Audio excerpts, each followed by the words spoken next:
Howdy. Welcome to page 4 of Peter, the Pickiest Eater. It's a fun one, perhaps a bit shocking, but I believe it will help get children's attention. Here, Peter is imagining his dish as he waits. I wanted to create some sort of monster out of the dish to emphasize just how scared Peter is, albeit irrationally. So nervous and scared he might as well be waiting for a monster to be placed in front of him. I started with the plate and began working out the shape until settling on this centipede-like form, adding key details like eyes, jaws, the fork, and other bug bits. I wanted to really push the bug in spaghetti and bug balls to up the gross-out factor. I sketched out a rough body plan and pretty much winged it from there, overlapping and wrapping noodles, adding bug parts like legs, wings, eyes, worms, and pincers where they felt needed. I really enjoyed this one. Before setting out to illustrate this book, a lot more of my art was horror-like, so this was a fun page for me. You can find more of this older content on my Instagram, ant_honey.art. I wanted to emphasize the bug part of the dish by making the creature insectoid looking, with assorted bug parts as its appendages. I was inspired by the chicken ball from Billy and Mandy, Pizza the Hut from Spaceballs, the food creatures in Cloudy with a Chance of Meatballs 2, and children's horror in general. I'm not sure what it is, but I've noticed that many children like horror and monsters. I did as a kid, loving Billy and Mandy, Nightmare Before Christmas, and all of the other greats. As I grew older with the internet, that interest led me to horror gameplay, creepypasta stories, and more classic horror movies. Maybe it's the taboo element, the thrill of being scared, or the safe middle ground between the known and unknown.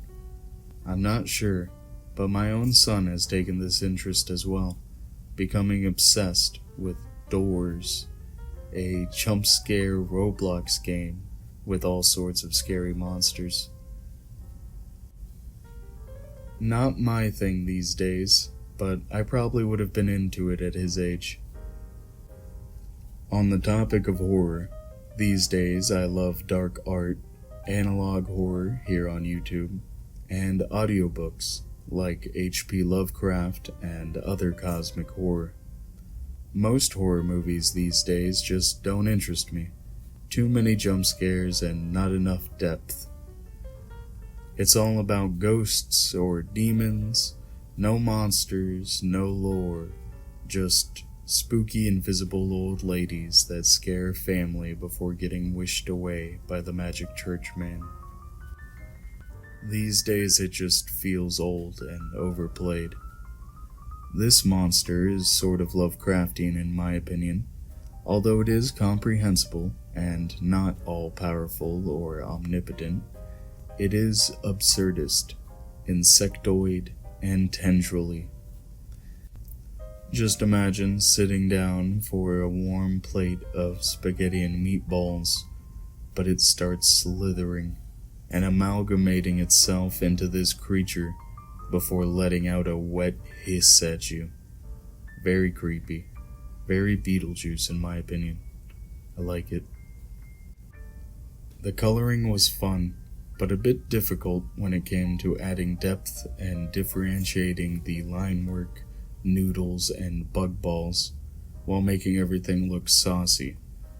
But I believe I did a decent job.